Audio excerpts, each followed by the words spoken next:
Did you guys see this shit? Gavin Newsom, you know, Nancy Pelosi's nephew?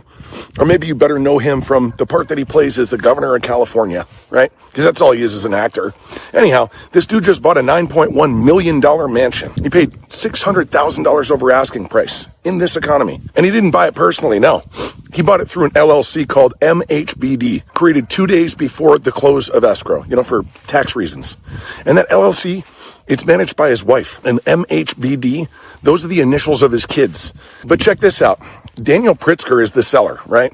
And if that name sounds familiar, it's because he's a billionaire heir to the Hyatt Hotel's fortune, and he's the cousin of the Illinois governor, J.D. Pritzker.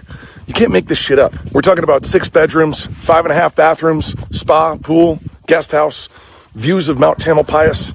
And Newsom buys this during a housing crisis and pays $600,000 over asking. And this is the guy who's trying to lecture you about equity? Give me a fucking break. This guy's pretending to be for the people. He's for himself and for his people. And this isn't the first time that he's used loopholes to avoid paying the same taxes that he's levying against his own constituents. So kind of one of those things where it's like rules for you, but not for me. Look, in 2018, good old Gavin bought himself a $3.7 million mansion in Fair Oaks through another LLC that's tied to his cousin. And that property was gifted to himself from the LLC in 2019, which let him sidestep the taxes. And in 2020, they pulled out $2.7 million in a cash-out refinance.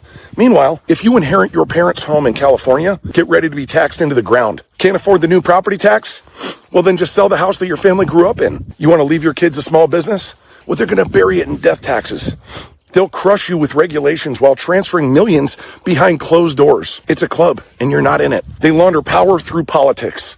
They move money through shell companies, and they smile in your face while they rob you blind. But sure, let's keep pretending that this is somehow about public service and how he's taking care of his people. This guy supports policies that gut generational wealth for middle-class families while he exploits every workaround possible. Newsom isn't some random dude playing the game. He's the guy making the rules, and he punishes middle-class Californians for doing the exact kind of stuff that he built his wealth on. No one's mad that you used a loophole, Gavin. They're mad that you slammed them shut behind you after crawling through. That's the truth.